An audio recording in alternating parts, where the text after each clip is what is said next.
I am recording this feedback for Bree so that she can have it for always. And if she forgets what we talk about here in the classroom together, while we're looking at her portfolio, there will be video evidence of the things that we talked about. So the next time she shows up in my portfolio class and apologizes for the ways that she has not updated her portfolio, I will pull up this video and count the ways that she could have done it. Are you ready, girl?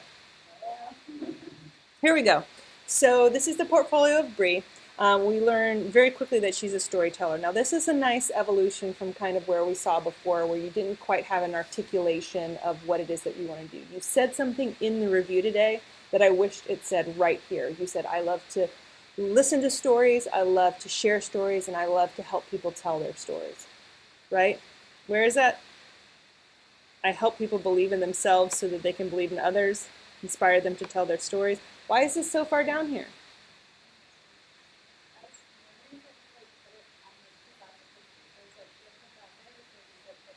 There is so much unused space here. There's so much that I don't know about you at all, that you are forcing me to look elsewhere to find. Like, it's not even, I'm scrolling, I still haven't seen it at this point, right? Like, so you're really making me someone who's interested in learning more about you and what you do. You're making it hard. Also, who are you? I just see this up here at the top. Right? Is this going to be your logo? Okay, I like the kind of the design and the shape of it up here, but it tells me nothing really about your identity, right? So there is just kind of an absence of an identity here. Scrolling down, I do love this mission statement. It really helps me understand kind of your approach. Here's the thing, cool new thing, it's like you're announcing the Mukbang Diaries, and it's a new initiative owned and operated by Bree, which is cool. So now this is the first that we ever see the name Bree or ever associate it. And we're like, who's Bree? Like, what is this? I don't even know, because all I know is this. And then here you say first person, I believe, or I help people believe, right? So it's not Bree helps people believe. This is first person. So why do you mention yourself in third person here? So a disconnect there.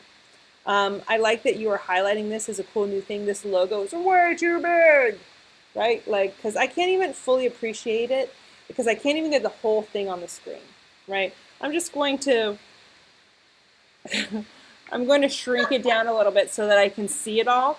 I like what I'm looking at, but it's hard for me to associate the image with the text because, like, it seems like totally separate, or this overwhelms it. Shrink this down, move it up side, right beside this little bit of text here, and then it says click here to check out more cool projects. Where do I click? There's nothing for me to click, right? So here I can check out your blog, and here I can check out the YouTube, right? So that's awesome. And you've done a nice job of giving these link titles, right? And not just giving me the URL. So you did that really nicely. But so kind of you leave me hanging a little bit with that. Scrolling, and then we got back to the top. I'm going to go next to projects. So here I see Mukbang Diaries, 72-hour video competition, and video portrait, right? So I appreciate that you have shared these in such a way that gives me a title and somewhat of an understanding of the work, but I want more context to understand this content, right? Like, give me a title, a 1 to 2 sentence summary description of the project or the topic, and then what was your role in it? But like, what if I'm just too busy? And what if I don't know that I can click on it? Like, what if I just don't get that far, right? You make assumptions about people's time and how deeply they want to dig into your stuff. Like, make it easy for them, right? So I'm going to click on this, and so here I get that the context, right? So it's a YouTube channel and a blog, and we've got this artwork here. But like, why aren't the videos embedded on this page? Like, why do I have to go somewhere else to see more about this? Like, you're sending me all over. Keep me here. Give me a sample of it. Give me your best. Give me your featured one. Give me the one that you have that has the most views. Give me the one that you just think is the funniest or the best one, right? And then say, visit the YouTube channel, if you want to see more. Something like that. But don't put up that block, again, for me to get to your content. So to get back to projects, I guess I got to go back here to projects. Okay. So here's the video. And you put this video here, right? So this is great. You see that it was edited by you. Another opportunity is like if you want to talk about any equipment or software that you used in the process or any sort of special technique, or if you were trying to channel somebody's editing style or anything like that, you just let us know more about you and your approach and your kind of what's special about what you bring to the table, right?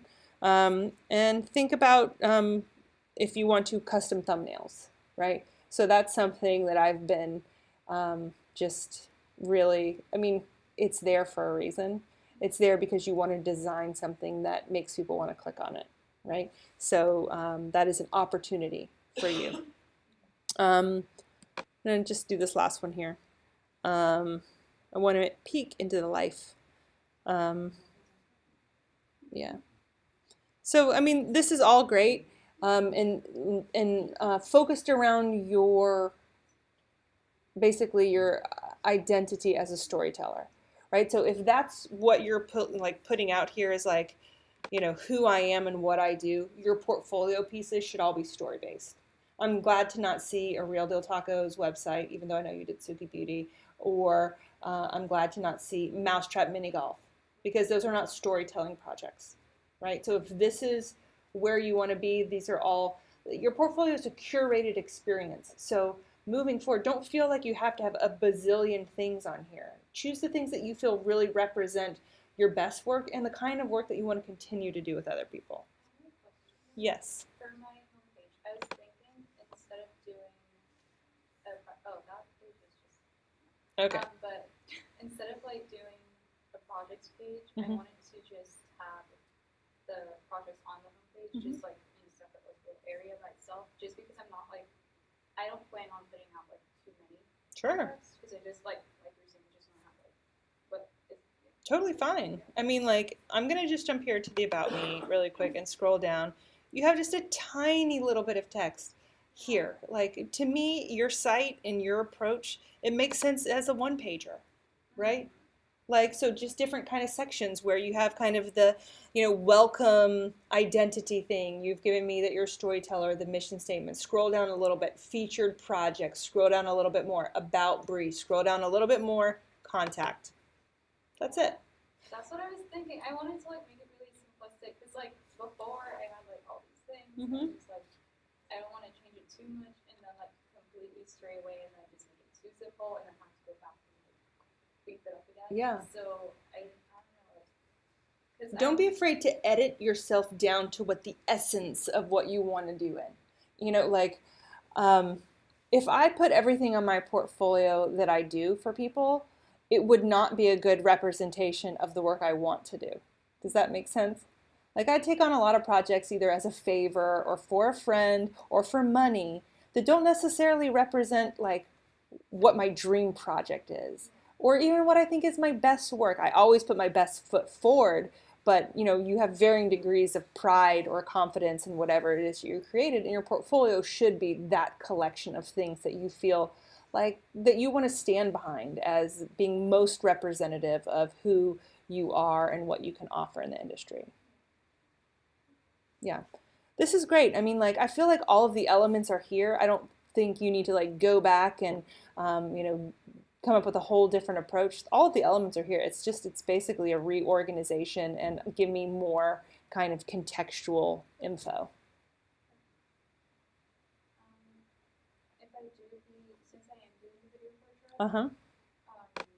for my About Me, would that Mhm. still make sense on the homepage if I do it? I do. I think it does. Do you think I should like have like the video and then some like Yes. a long body text, or like just a little? A little blurb. You don't need a ton of text, especially if you've got a nice video portrait. But a little bit of text, just in case someone isn't at a place that they can watch that or doesn't want to watch it. They can still get the essence of kind of what you're trying to communicate there. You're welcome. Any other questions? Can you like really like make a shrub still like actually like tell me what you think? There's nothing on your site to rip the shreds. I can't rip anything. I mean, like, I'm not going to rip anything to shreds because this is a work in progress and it has progressed since the last time I saw it, and it will progress between the next time I see it. I'd like to maybe see more visual elements of what you've got going on here. I don't understand the texture here. That was the thing I was trying out with my logo too. Mhm. It's just like I don't know, I kind of like it because it's just like it reminds me of like vintage old paper and then Mhm. the font is typewriter. Mhm. So it's just like oh, kind of like font paper. Why is it so far down here? I think it's just how big the picture is, like if we're being honest. Oh, is this like not text? No. Okay. Yeah, that's the reason why it's doing that.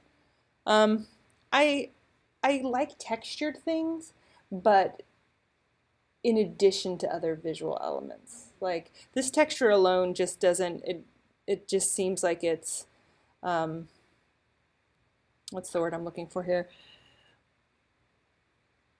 Unfinished, I guess. Yeah. Come back anytime. All right, I'm gonna stopping the recording.